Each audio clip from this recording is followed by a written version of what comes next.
got no rules, I count 'em.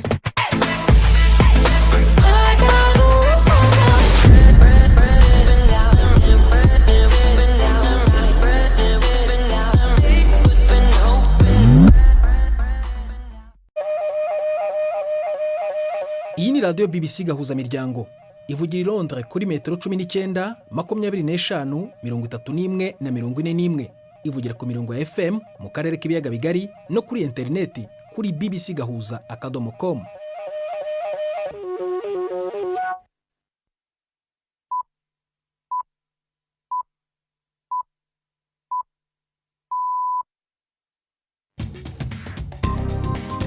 Ubu ni saa 10 n'igice ku isaha mpuzamahanga ya GMT, ni saa 12 n'igice ku masaha yo mu Rwanda no mu Burundi. Muri studio muri kumwe na Prudence Ngiyumva. Wiriwe hoteza amatwi BBC gahuza miryango aho uri hose kwisi, ikaze kuri radio, kuri Facebook live ndetse no ku mirongo migufi ya shortwave. Tori ingingo z'inyenza makuru turambora mu kanya kuri uyu wa mbere tariki ya 13 z'ukwa mbere 2020. Igikomangoma Harry kiri mu nama n'umwamikazi Elizabeth w'Ubwongereza ndetse n'abandi bantu bakomeye ibwami kugira ngo baganire kuri ejo hazaza ha Harry nyuma yuko we n'umugore we Meghan batangarije ko bashaka kubaho mu bwigenge mu rwego rwa mikoro. Mu Burundi komisiyo ishinzwe ubumwe n'ubwiyunge yerekanye amagufa y'abantu bari hagati ya 250 na 270 yavumbuye mu gace ka Kamenge mu mujyi wa Bujumbura nyuma y'ukwezi amaze gucukurwa. Hari abamenya babo se? Harimo abantu bashoboye kubona abantu babo, bamwe harimo abarira, harimo abantu bavuze bati tuzosubira no kugaruka. Yari experience ya mbere twakoze kugira ngo twugurure abantu baze barambe ingene bimeze.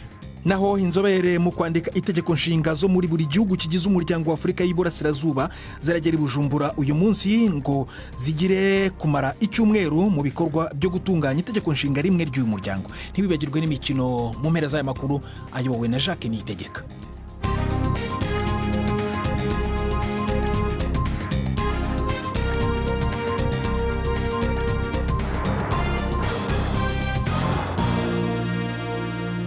Ibi byose n'ibindi ntabashije kubabwira ni nyuma yuko mpa ijambo Florentine Kwizera akabanza akareba ahandi kwisi mu nkuru zikomeye kwisi hano kuri BBC. Florentine.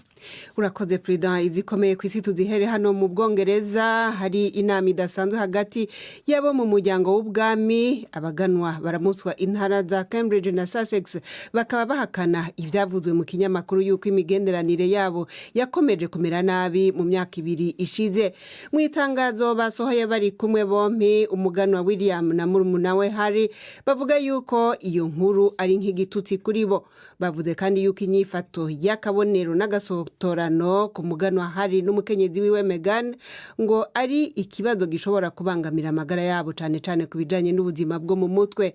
Umubonano w'uno munsi mu ngoro y'umwamikazi Elizabeth iri Sandringham uri mu ntumbero yo gutorera umuti ikibazo cazanywe n'ubushake bw'umuganwa wa Sussex co guheba uruhara rwiwe rw'ubuganwa akamara hanini umwanya munini ya hanze y'igihugu. Sentare yo muri Pakistan yimya agaciro urubanza rw'urupfu rwari rwakatiwe uwahoze ari perezida w'ico gihugu Pervez Musharraf mu kwezi guheze. Abacamanza basanze sentare idasanzwe yari yashizweho gukurikirana ikibazo ciwe itemewe n'ibwirizwa shingiro. Inkuru ya Sekunda Kermani mwishikizwa na Mark Niyonkuru. Urubanza rw'urupfu rwari rwakiriwe General Musharraf byari bigoye ko rushurwa mu ngiro na burya aba hanze ya Pakistan kuva mu mwaka wa 2016. Uko biri kose nta ngingo nk'iyi yari bwigera ifatwa na sentare. Nta wundi yabaye umutegetsi wa gisirikare yari bwigera ahura n'ingaruka nk'izi kubera ingingo yafashe. Ariko igisirikare ndetse n'ubutegetsi bwa Pakistan ntivyari vyashimye ubwo yaciriwe. Uyu munsi abacamanza ba sentare nkuru ya Lahore bashinze ko ingingo ya sentare idasanzwe yari yashiriweho gukurikirana urubanza rwa General Musharraf idahuye n'ibwirizwa shingiro. Yagirijwe icaha cyo gushiraho ikiringo c'amategeko yo mu bihe bidasanzwe ku gihugu igihe yarahanganye n'imyerekano mu mwaka wa 2007. Nibizwi neza nimba ashobora kongera gukurikiranwa mu rundi rubanza. abategetsi b'ibihugu bitanu byo mu karere ka Sahel muri Afurika bashize ingori z'amashurwe mu kibanza cyo kwibukiramwo abasirikare b'Ubufaransa baguye mu ntambara muri Mali mu kwezi guheze imbere y'inama hagati yabo na perezida w'Ubufaransa yabereye mu mujyi wa Po. Perezida Emmanuel Macron yahamagarira ko iyo nama hagati yiwe n'abategetsi ba Chad, Mali, Niger na Burkina Faso ndetse na Mauritania mu gihe ibitero by'abagwanyi bishimikiza amategeko y'idini rya Islam byasubiye kugwirirana muri ako karere. Yasavye abategetsi bo muri ivyo bihugu vya Sahel gukoresha iyi nama nk'akaryo ko gushigikira ingabo z'igihugu ciwe zigera ku 4,000 zikomeje kunegurwa kubera umutekano muke udasiba kuharangwa. Mu ndwi iheze honyene hishwe abasirikare 90 bo muri Niger. Iyi mwumva ni BBC gahuza miryango. Igisirikare ca Republika ya Demokarasi ya Kongo kimenyesha yuko cafashe ikambi yahora ikoreshwa n'umugwi witwaje ibigwanisho mu gutegura ibitero vyo mu buseruko bw'igihugu. Iyo kambi yarizwe ku izina rya Madina, ikaba iri mu karere k'ishamba umugwi ADF wari umazemwo imyaka iharugwa mu mirongo.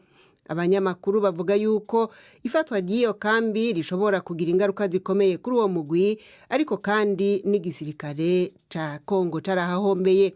Abategetsi bavuga yuko mu gisirikare abatari munsi ya 30 baraye bishwe mu ntambara yahitanye n'aba ADF 40. Ibitero ku banyagihugu basanzwe byariyongeye muri aya mezi aheze kuva aho hatanguriye igikorwa cyo kugwanya uwo mugwi ADF mu kwezi kw'icumi ku mwaka uheze. Abategetsi b'impande zigwana muri Libya bari Moscow mu biganiro mu ntumbero yo gutsimbataza amasezerano yo guhagarika intambara by'agateganyo. Icizere kihari kikaba ari uko umukuru w'umugwi w'abagwanyi General Khalifa Haftar hamwe n'umushikiranganje wa mbere w'ubutegetsi bushigikiwe n'ishirahamwe mpuzamakungu ONU Fayez al-Serraj bashira igikumu ku masezerano yo guhagarika intambara. Izi mpande zompi ziriko zumvikanishwa n'Uburusiya hamwe na Turkiya. Intumwa z'ibi bihugu zikaba zabanje kubonana nabo bategetsi babiri b'imigwi, mu nyuma hakazokurikira umubonano n'imigwi yose uko ari 4.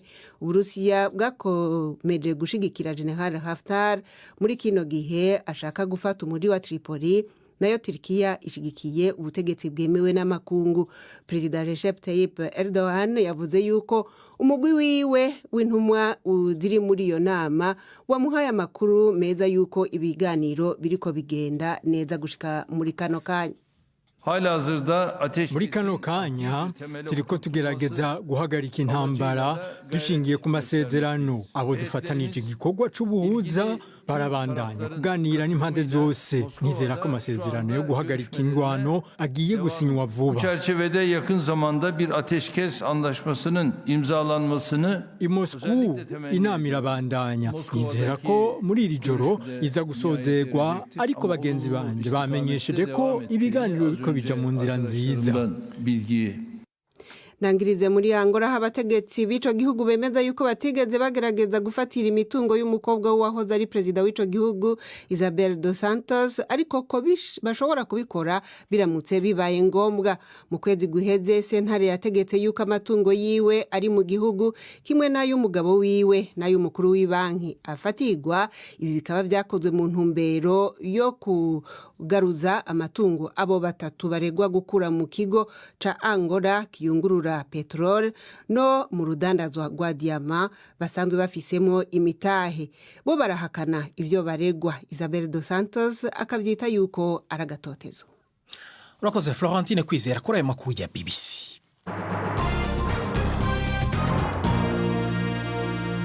Kaze ku makuru arambuye duhera hano mu Bwongereza, w'igikomangoma Harry kiri mu nama n'umwamikazi Elizabeth w'Ubwongereza ndetse n'abandi bantu bakomeye mu muryango w'ibwami kugira ngo baganire kuri ejo hazaza ha Harry, nyuma yuko we n'umugore we Meghan batangarije ko bashaka kubaho mu bwigenge mu rwego rwa mikoro. Igikomangoma Charles akaba ari na se wa Harry n'igikomangoma William murumuna wa Harry bari muri iyo nama nabo ibera i Sandringham. Meghan araza kwitabira iyi nama nawe ari ku murongo wa telefone ari muri Canada Canada. Byitezwe ko baganira ku buryo igikomangoma Harry n'umugore we bashobora kugera ku ntego zabo bashaka, baba ku mugabane wa Amerika, bakanashaka akazi gahemba umushahara kandi bakaguma bakorera umwami, ariko bagakumira itangazamakuru mu buzima bwabo. Ariko ibi ngibi ntibivugwaho rumwe. Inkuru irambuye mugezwaho na Victoria Uwonkunda. Byiteze ko igikomangoma Harry n'umugore we Meghan bagezwaho uburyo bunyuranye ikibazo gishobora gukemurwamo. Ikibazo cy'ingutu ni icy'amafaranga, ariko nanone hari umwanya Harry na Meghan basigarana ibwami. Birashoboka ko bashobora kugera ku mwumvikano uyu munsi, ejo cyangwa se kuwa gatatu. Ariko ikintu cy'ingenzi kigomba kuganirwaho ni ugukorera umuryango w'ibwami no kurama kwawo. Ibi byombi Harry n'umugore we bagomba kubyubahiriza nibemera gukomeza kuba bamwe mu bagize uwo muryango. Ariko se aba bombi bashobora kwemera imiziririzo ijyanye n'ako kazi k'ibwami? Birashoboka ko umwumvikano ushobora kugerwaho, ariko ikigaragara nuko igikomangoma Harry n'umugore we Meghan barimo gushaka inzira banyuramo basohoka. Nkuru ya Johnny Diamond mwagezwaho na Victoria Uwonkunda. Mu Burundi, komisiyo ishinzwe ubumwe n'ubwiyunge yerekanye amagufa y'abantu bari hagati ya 250 na 270 yavumbuwe mu gace ka Kamenge mu mujyi wa Bujumbura nyuma y'ukwezi amaze acukurwa. Abantu bamwe bagize agahinda igihe bamenyaga ababo bari muri aya magufa. Amagufa y'aba bantu yabonetse hagati mu kwezi gushize, ubwo aha hantu hanatuwe hari hagiye kubakwa. Komisiyo ishinzwe ukuri n'ubwiyunge mu Burundi irivuga ko aba ari abantu bishwe mu makimbirane ya politiki yabaye hagati y'umwaka w'1993 n'1996. Noah Clement Ninziza, umuyobozi wungirije w'iyi komisiyo, yavuganye na Samba Cyuzuzo, umugenzi wacu ukorera i Nairobi, atangira mubaza uko byatangiye. Hasanzwe hari ibinogo bituma abantu batari babizi, mugabo kubera ko hari aho abantu baragiye kubaka amazu babona amagufa abantu, baca bavuga bati ko bimeze gutyo reka duhamagare muri severe, kubera ko twebwe mu nshingano zacu nka severe nuko bidusaba ko dutohoza ahantu hose hashobora kuba hari amagufa, ibisigara by'abantu, ahantu hose ho bahavugwa ko abantu bashobora kuba bahambwe bitemewe n'amategeko. Icyo gihe rero badutumye ko byatumye tuca tugenda kureba, hanyuma abantu tumaze kureba baratwemerera ko dushobora kubikuramo twumvikanye n'abantu bo muri Kamenge, abari mu ntwaro na bene gihugu. Ibyo byabaye ryari? Mu kwezi kwa 12 twakoze inama nabo, turumvikana ko tukabikuraho kugira ngo ibikorwa biriko birahakorerwa bibandanye. Ubu rero twari tumaze hafi ukwezi kose tukora, twari twatanguye kuva tariki 16 z'ukwezi kwa 12, twarangije ejo harangiye. Amagufa mwabashe kuhavana nangahe n'abantu bangana gute? Abo tubona ntidushaka kuvuga ngo ni igiti gishitse, ariko urebye imyambaro ukaraba n'amagufa dushobora kuba twahabonye, n'abantu bashobora kuba ari hagati ya 250 na 270.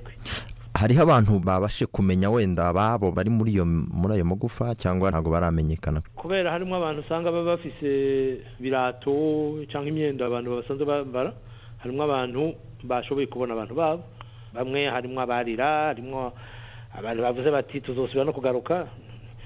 Yari experience ya mbere twakoze kugira ngo twugurure abantu baze barambe ingene bimeze. Nka CVR ubu harakurikiraho iki nyuma yo kubona iyi mibiri y'abantu aho hahoze isoko? Ikizokurikira nuko tuzobishingura neza mu buryo bw'ifata kibanza, kugira ngo tubanze dusubire tuvugane n'abantu baho batubwire icyo dukwiye gukora, ingene twobigenza kugira ngo tubone ko bashingurana iteka dukurikije uburyo tuba twumvikanyemo n'abantu bibaza ko boba harimo abantu babo canke abo baba babizi neza ko harimo abantu babo, tukabaha akaryo ko gushobora kubahamba bitarinze kubagora cyane. Ariko tuzobikorera hamwe twabanje kubyumvikana n'abene gihugu nabo muri administration n'abandi bose byo byerekeye. Na hano hashinguye abantu benshi hambere mubonye muri ubu buryo? Twari tumaze kubikora ahandi nka Mabanda, Makamba, Mwaro, Ngozi, muri Ndurumu. Hari ahantu henshi iyo abantu bariko barakora ibikorwa by'iterambere, ari amabarabara, amashure, bubuka ku bintu by'amagufa, hanyuma bakaduhamagara, twe tukagenda tukabikura, tukarabaho tuba tubibitse mu gihe turiko turabandanya iby'amatohoza.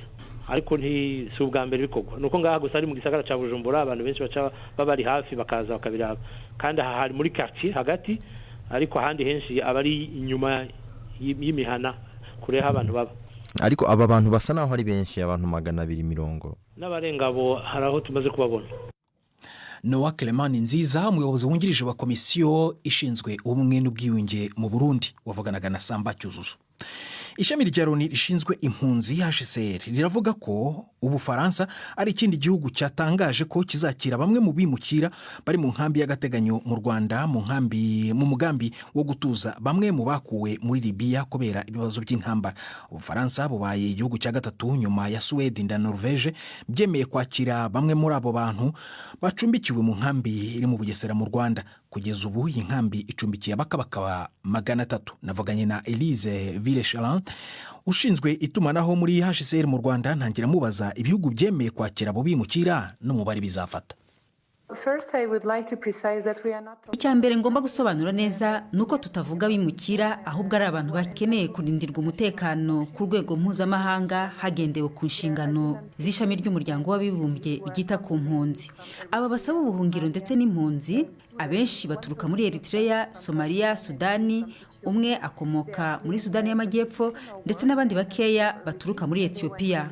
Bahunze ihohoterwa mu bihugu bakomokamo berekeza muri Libya, ariko kubera ibibazo biri muri iki gihugu ntibyashobokeye ishami ry'umuryango w'abibumbye ryita ku mpunzi kubahiriza inshingano zayo zo kubarindira umutekano. Niyo mpamvu twashatse ahantu ho kubakirira by'agateganyo.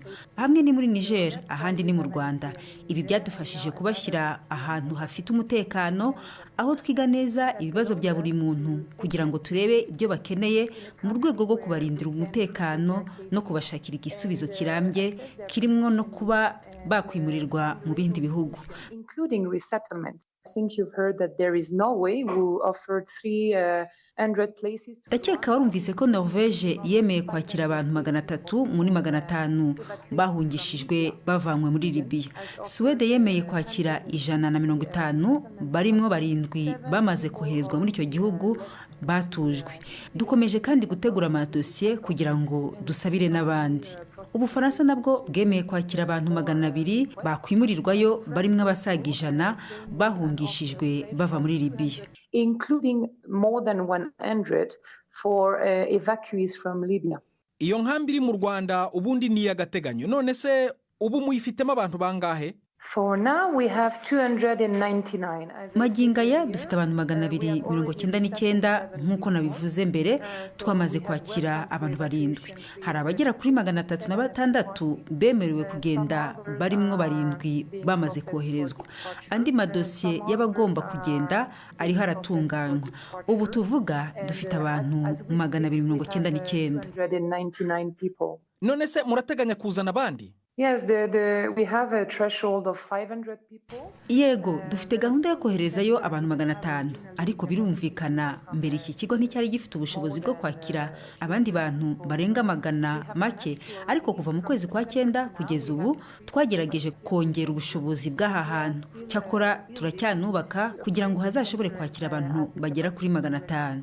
Kugira ngo rero twakire abandi 200, turiga uko twakomeza kubaka vuba bishoboka cyangwa se tugashaka ubundi buryo bushobora kudufasha kwakira uwo mubare w'abagera kuri 500 umwanya wari wo wose.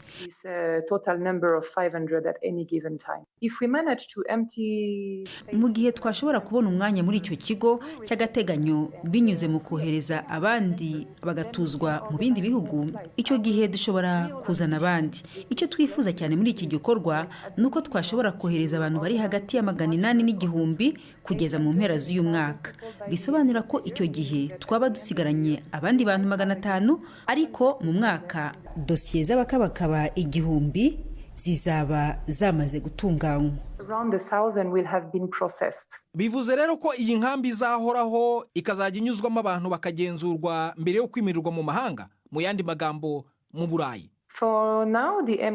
Kuri ubu amasezerano ntavuga amatariki kuri iyi gahunda, ariko ishami ry'umuryango w'abibumbye ryita ku mpunzi ririzera ko hari ibindi bihugu bizatera ikirenge mu cy'u Rwanda bikakira abantu bari muri Libya, kuko aho tuvugira aha hari abantu barenga 3,000 bagifungiye mu bice birimo intambara.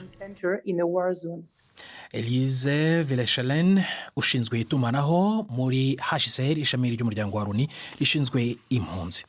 Iyi ni BBC gahuza miryango urayumva no kuri Kisoro FM muri Uganda ndetse no kuri BBC gahuza.com. Saa moya ndabona zibura iminota 13 mu Rwanda no mu Burundi. Mu kanya turagaruka ku makuru yo mu karere nyuma y'akaruhuko gato cyane. Ndi Prudence Ngiyumva.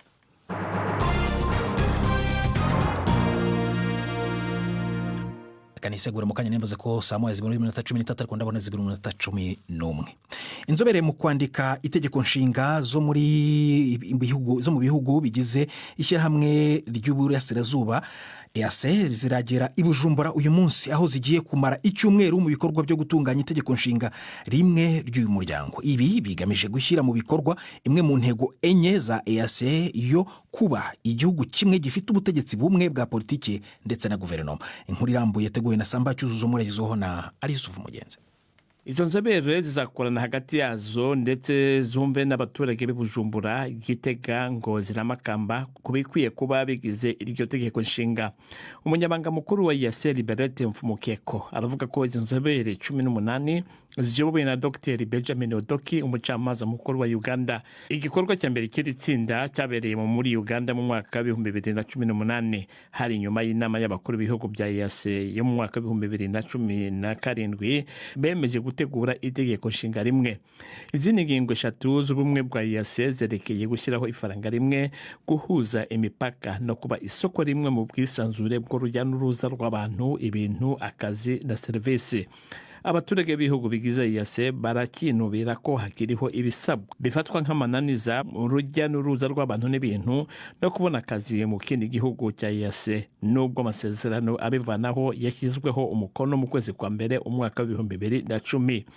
Guhuza ubutegetsi, ifaranga rimwe no kugira itegeko nshinga rimwe, bamwe bibaza ko bishoboka mu gihe hagiri amakimbirane ya politiki cyangwa ubukungu hagati y'ibihugu bigize umuryango.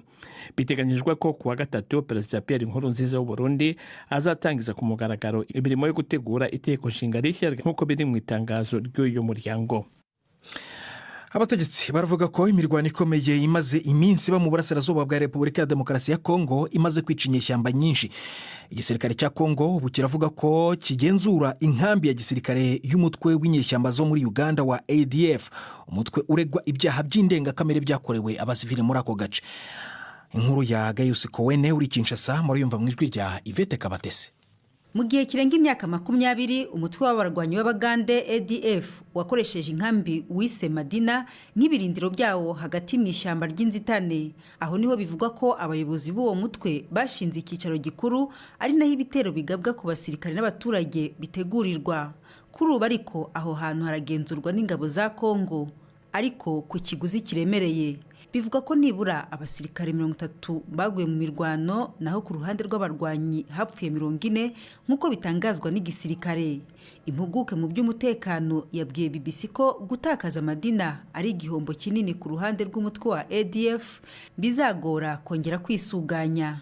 Uyu mutwe wafashe intwaro mu 1996 utangira kurwanya leta ya Perezida Yoweri Museveni.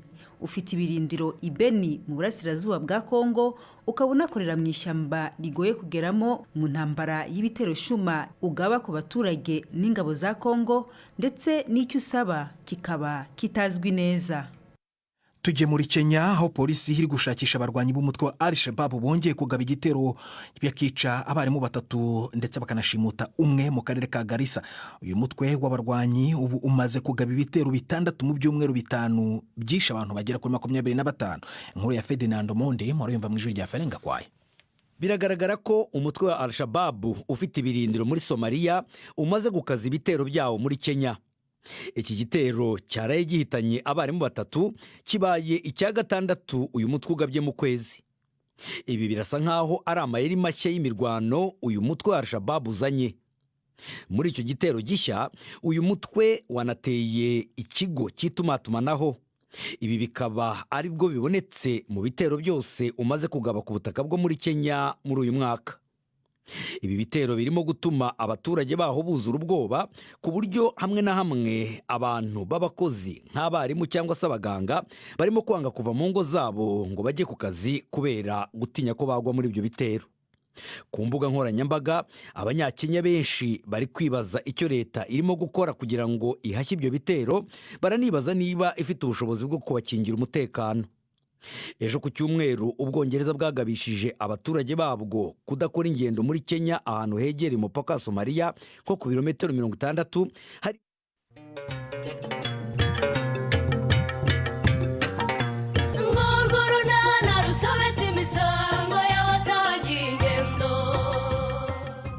mu kiganiro runana cyo kuri wa kabiri twabateguriye ariko rero baracyashaka abayede da kuko nyiri iyi nzu rwose akeneye ko buri mufundagira abayede babiri kugira ngo inzu ye yuzure vuba.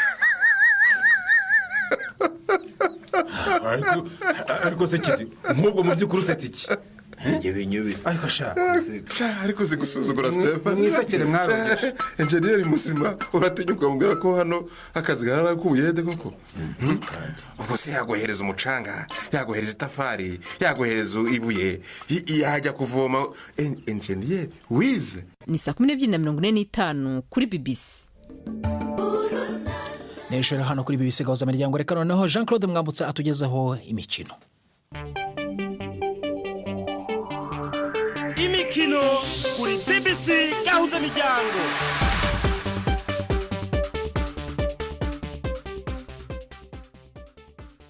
Mwiriwe neza nshuti mudukurikiye ikiganiro cyacu tuyere mu mukino wa basketball muri shampiyona y'u Rwanda itangira mu mpera z'icyumweru. Imikino ya mbere izaba ku wa gatanu w'icyumweru gitaha, APR Basketball Club ihura na Espoir. Uwo munsi kandi Patriots ifite igikombe cya shampiyona izahura na IPRC Kigali. Imikino yombi ikazabera kuri stade Amahoro. Ku wa gatandatu Kaminuza y'u Rwanda izahura na Transplus, naho REG ikine na IPRC Huye. Aha hakaba ari mu cyiciro cy'abagabo. Mu bagore ho The Hoops izakina na IPRC Huye. Kaminuza y'u Rwanda ishami rya Huye yakire APR Basketball Club. Mu mukino wa volleyball ikipe y'u Rwanda y'abafite ubumuga iri mu myitozo yo kwitabira imikino Paralympic izabera mu gihugu cy'Ubuyapani mu mpera z'ukwezi kwa munani. Iyi izaba ari inshuro ya kabiri yikurikiranya ikipe y'u Rwanda igiye muri iyi mikino nyuma yabereye i Rio muri Brazil mu myaka 4 ishize. U Rwanda rwabonye itike nyuma yo kwegukana igikombe cya Afurika giheruka.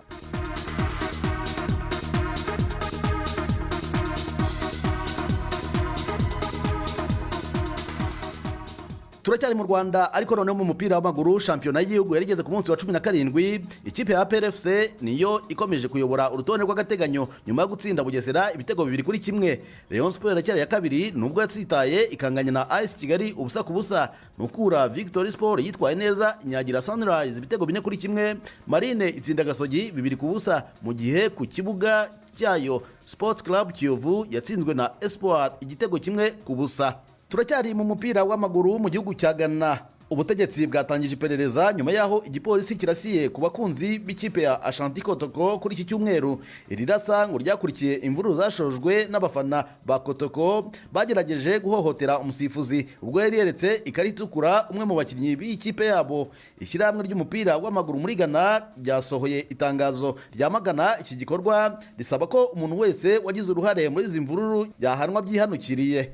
Mu Bwongereza ho rutayizamu Sergio Aguero yaciye agahigo ko kuba umukinnyi wa mbere wa Manchester City wujuje umubare w'ibitego 177 nyuma y'ibitego 3 yatsinze wenyine muri 6-1 City yatsinze Aston Villa. Aguero yahise akuraho agahigo kari gafitwe na Thierry Henry we watsindiye Arsenal ibitego 175 mu mikino 258. Aha mu mupira w'amaguru kandi ikipe ya Real Madrid yarayegukanye igikombe cya Espagne cyuruta ibindi kimwe cyitwa Super Cup nyuma yo gutsinda Atletico Madrid kuri penalty 4-1. Nyuma y'umukino umusore Federico Valverde niwe wabaye intwari atari uko yatsinze igitego ahubwo kubera ko yateze Alvaro Morata akamubuza gutsinda igitego cyari gutuma Real buri gikombe. Bamwe mu bakunzi ba Real batangiye kota igitutu ubuyobozi bw'ikipe babusaba ko uyu mukinnyi yakubakirwa ishusho mbumbano cyangwa statue kuri stade ya Bernabeu. nyuma y'umukino ariko uyu musore yasabye imbabazi Morata avuga ko ibyo yakoze ari amakosa yari akwiriye ikarita y'umutuku nk'iyo yabonye ariko ngo nta kundi yari kubigenza. Mu mukino wa tenisi umwongereza Dan Evans uri ku mwanya 42 w'urutonde rw'isi yakomeje mu irushanwa rya Adelaide International nyuma yo gutsinda Juan Ignacio Rondero ukomoka muri Argentine mu mukino wamaze isaha n'iminota 25. Evans yatsinze amaseti 2-0 bityo agera muri kimwe cy'umunani. Mu cyiciro gikurikira Dani Evans azahura na Alexander Bublik we ukomoka muri Kazakhstan, naho Serena Williams yabonye igikombe cye cya mbere mu myaka 3 ishize nyuma yo kwegukana irushanwa rya Auckland Classic. Uyu munyamerikakazi yegukanye irushanwa atsinze Jessica Pegula amutsinze seti 2-0. Serena Williams imyaka 38 yaherukaga kwegukana igikombe mu myaka 3 ishize ubwo yatwaraga Australia Open muri 2017. Turabashimye inshuti mwakumwe natwe, ikiganiro cyacu natugisoreje gina Jean Claude Mwambutsa.